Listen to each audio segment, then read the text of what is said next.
अब तक हमने देखा कि जिन्वो एक टीम के साथ डंजन रेड में जाता है, लेकिन वहां टीम के बाकी मेंबर्स उसे मारने की साजिश रचते हैं ताकि सारी लूट वो खुद रख सकें।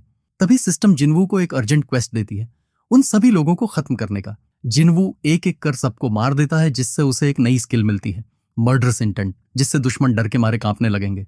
अब देखते हैं आगे क्या होता है। हेडक्वार्टर में एक स्टाफ का मेंबर वू को एक रिपोर्ट दिखाता है। एक डंजन में 6 हंटर्स मारे गए हैं और सिर्फ 2 ही जिंदा वापस आ पाए। वू को लगता है कि इसमें कौन सी बड़ी बात है, ये सारी चीजें तो होती ही रहती हैं। पर इसके बाद उसे पता लगता है कि जो 2 हंटर्स वापस आए हैं वो टीम के सबसे वीकेस्ट मेंबर थे, और वो सिर्फ बच के वापस नहीं आए बल्कि उन्होंने ही बॉस को हराया है।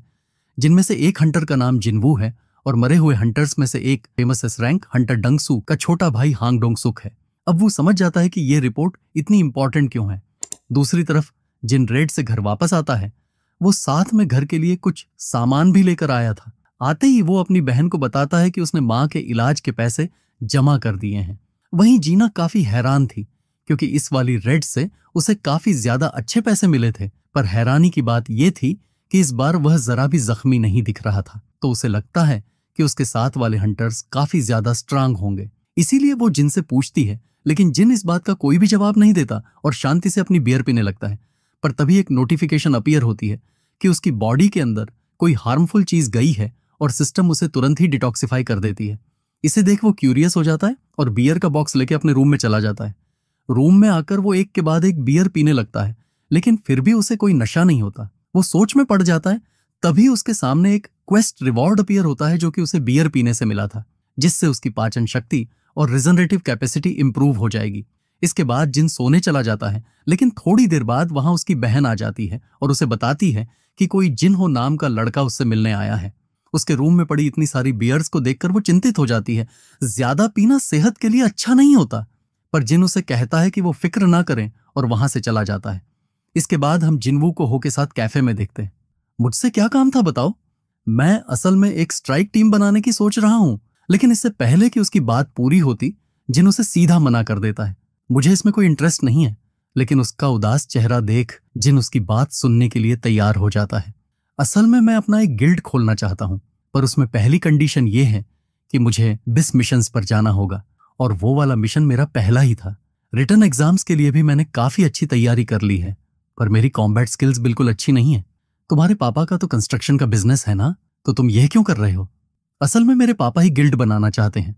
जिन सोचता है कि डंजन काफी ज्यादा फायदेमंद हो सकता है, क्योंकि जो भी चीजें वहां मिलती हैं बाहर आकर महंगे दामों में बिकती हैं। आगे वो कहता है कि उसके पापा एक एस रैंक हंटर को उनके गिल्ड का लीडर बनाना चाहते हैं और उसका भाई वाइस कमांडर बनेगा। लेकिन हमारे देश में सिर्फ 7 ही एस रैंक हंटर्स हैं। तो क्या तुम्हारे पापा दूसरे गिल्ड से एस रैंक हंटर को हायर करना चाहते हैं? मैं तुम्हें पहले ही बता दूं, ये काफी खतरनाक हो सकता है, क्योंकि तुम्हारी दुश्मनी सीधा गिल्ड से हो जाएगी।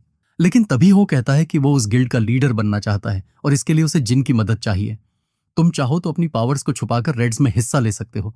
इसके बाद वो उसे एक बिल्डिंग के कागज दिखाता है जहां उनका हेडक्वार्टर होगा और इसकी कीमत 30 बिलियन वन है। वो जिन की मदद के लिए ये सारी बिल्डिंग उसके नाम करने के लिए तैयार था। जिन सोचता है अगर ये ऑफर उसे पहले मिली होती तो वो पलक झपकते ही इस ऑफर को एक्सेप्ट कर लेता। लेकिन अब चीजें बदल चुकी हैं।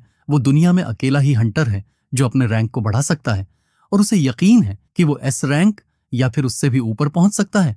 ऐसे में 30 बिलियन उसके लिए कुछ भी नहीं होंगे। लेकिन अभी भी वह अपनी पावर्स के बारे में सब कुछ नहीं जानता और हो के साथ काम करना रिस्की हो सकता है। तो जिन उस ऑफर के लिए मना कर देता है, लेकिन वो अभी भी हार नहीं मानता और वो उससे कहता है कि अगर उसने उसकी मदद की तो वो जिंदगी भर के लिए उसका सीक्रेट किसी को नहीं बताएगा। लेकिन जैसे ही जिन उसे घूर कर देखता है, वो डर के मारे वहीं चुप हो जाता है। दूसरी तरफ हांग का छोटा भाई अपने भाई की मौत की वजह से बहुत ज्यादा गुस्से में होता है। वो उन दोनों सर्वाइवर्स के बारे में जानकारी निकालता है। लॉरा, क्या होगा अगर मैं किसी और देश में किसी की जान लेता हूं तो?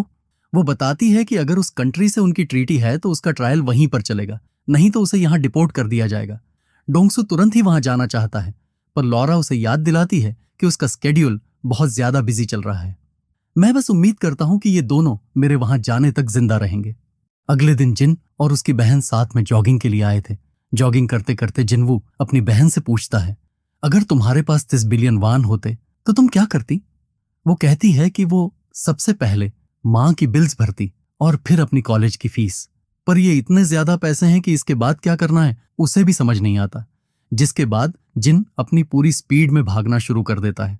तभी वो देखता है कि डेली क्वेस्ट कंप्लीट होने के बाद भी सिस्टम में चीजें ऐड ऑन हो रही हैं। फिर वो पुशअप करके देखता है, लेकिन वो भी उसमें ऐड हो जाता है। जिना बड़ी मुश्किल से उस तक पहुंच जाती है, लेकिन जिन वो चेक करना चाहता था कि वो काउंटर आखिर कब तक चलेगा, तो वो फिर से भागने लगता है।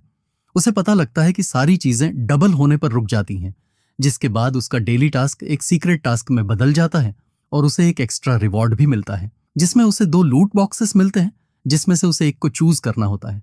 वो ब्लेस्ड बॉक्स को चूज करता है, जिसके अंदर से उसे एक डंजन की मिलती है, जिससे वो डीमन कासल के अंदर जा सकता है।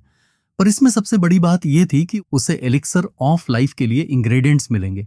ये एक ऐसा एलिक्सर है जो कि किसी भी तरह की बीमारी को पूरी तरह से ठीक कर सकता है। इसके बाद जिन अपनी मां से मिलने जाता है। मुझे वो एलिक्सर ऑफ लाइफ हर कीमत पर चाहिए। वो हॉस्पिटल से सीधा डंजन के गेट के पास पहुंच जाता है। मैं जानता हूं कि ये एस रैंक डंजन है। यहाँ ऐसे मॉन्स्टर होंगे जैसे जेजू आइलैंड पर थे।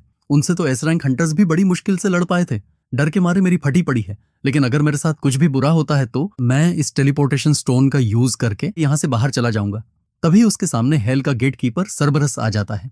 मैं इस वक्त पर हार नहीं मान सकता और वो अपनी सभी स्किल्स को एक्टिवेट करके उसके ऊपर हमला कर देता है। लेकिन अपने डैश स्किल को एक्टिवेट करने पर भी वो उस पर ज्यादा डैमेज नहीं कर पाता। जिन्वू लगातार हमला करता रहता है, लेकिन सरबरस पर कोई असर नहीं होता।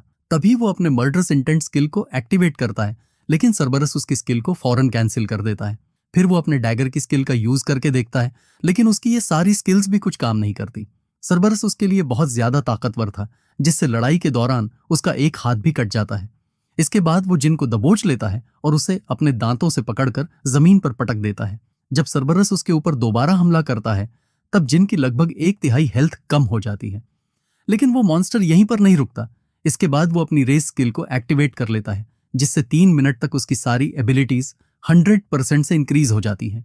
इससे उस मॉन्स्टर की स्पीड इतनी ज्यादा बढ़ जाती है कि जिन उसे डॉज नहीं कर पाता, जिसकी वजह से जिन को अपनी फुल रिकवरी रिवॉर्ड का यूज करना पड़ता है, जिससे उसका आर्म भी वापस आ जाता है।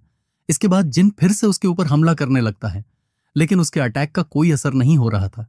वो मॉन्स्टर फिर से उसके ऊपर हमला करके उसकी हेल्थ को और भी ज्यादा कम कर देता है। वो मॉन्स्टर लगातार उसे मारता जाता है और जब उसकी हेल्थ सिर्फ 3% बचती है, जिन किसी तरह धूल को उड़ाकर उसे छुप जाता है। वहीं सिस्टम उसे पागलों की तरह वार्निंग देता जाता है। मुझे नहीं लगता कि मैं इसे हरा सकता हूं, मुझे यहां से निकलना ही होगा। लेकिन जैसे ही वो टेलीपोर्टेशन स्टोन का यूज करने जाता है, सरबरस उसके ऊपर हमला कर देता है, जिससे वो स्टोन उसके हाथ से छटक कर कहीं दूर जा गिरता है, जिसकी वजह से जिन को फिर से उस मॉन्स्टर से छुपना पड़ता है। उसकी हेल्थ भी बहुत ज्यादा कम हो चुकी थी। अगर मुझे इसने 1-2 बार और मारा तो मैं मारा जाऊंगा। तभी उसे याद आता है कि उसके सिस्टम में एक शॉप भी है, जहां से वो जल्दी जल्दी 3 हीलिंग पोशंस खरीदता है, लेकिन हर एक पोशन सिर्फ 100 तक ही हेल्थ रिस्टोर करता है। तभी उसे वहां पॉइजन दिखता है और उसे बियर वाला इंसिडेंट याद आता है। वो रिस्क लेकर उस पॉइजन को पी जाता है। तभी सिस्टम उसकी बॉडी को डिटॉक्सिफाई कर देता है, जिससे उसका फिजिकल डैमेज 20% से कम हो जाता है। तभी सरबरस उसे ढूंढ लेता है और उसके ऊपर हमला कर देता है, जिससे जिन फिर से बुरी तरह से घायल हो जाता है। लेकिन जिन सवार हार नहीं मानता और उसी वक्त वो देखता है कि उस मॉन्स्टर की रेज स्किल अब डीएक्टिवेट हो गई है, जिससे जिन्हें जो उसके ऊपर हमले किए थे अब वो उसके ऊपर असर करने लगते हैं। इस मौके का फायदा उठाकर जिन लगातार उसके ऊपर हमला करने लगता है, वो उसे घायल करता जाता है। लेकिन तभी वह मॉन्स्टर फिर से उसके ऊपर रिटर्न हमला कर देता है। एन वक्त पर जिन उसके मुंह को ही पकड़ लेता है, लेकिन सरबस उसे हवा में उछालकर उसे अपने दांतों के बीच में दबा देता है, जिसकी वजह से उसकी हेल्थ बहुत ज्यादा कम होती जाती है। लेकिन इस हालत में भी जिन हार नहीं मानता और वह लगातार उसके ऊपर हमला करता रहता है। सरबरस उससे बचने की कोशिश करता है, लेकिन जिन उसे नहीं छोड़ता और एक फाइनल अटैक के बाद वो मॉन्स्टर हार कर नीचे गिर जाता है। इसके बाद जिन के सामने एक नोटिफिकेशन आती है कि उसने हेल के गेटकीपर को हरा दिया है। इसकी वजह से वह कई बार लेवल अप करता है और उसके सारे जख्म भी अपने आप हील हो जाते हैं। उस गेटकीपर को हराने के बाद उसे डीमन कैसल की दूसरी की भी मिल जाती है। लेकिन तभी एक अजीब सी नोटिफिकेशन अपीयर होती है, जो कि एलिक्सर की रेसिपी थी, जिसमें बताया गया था कि उसे 3 इंग्रेडिएंट्स की जरूरत पड़ेगी, जो उसे डीमन कैसल में मिलेगी। सरबस से फाइट के बाद उसे पता लग चुका था कि वो कितना स्ट्रांग है। अगर वो इस हालत में उस डीमन कैसल के अंदर गया तो वो 10 सेकंड भी नहीं टिक पाएगा। लेकिन वो खुद से वादा करता है कि वो जल्द ही यहाँ वापस जरूर आएगा।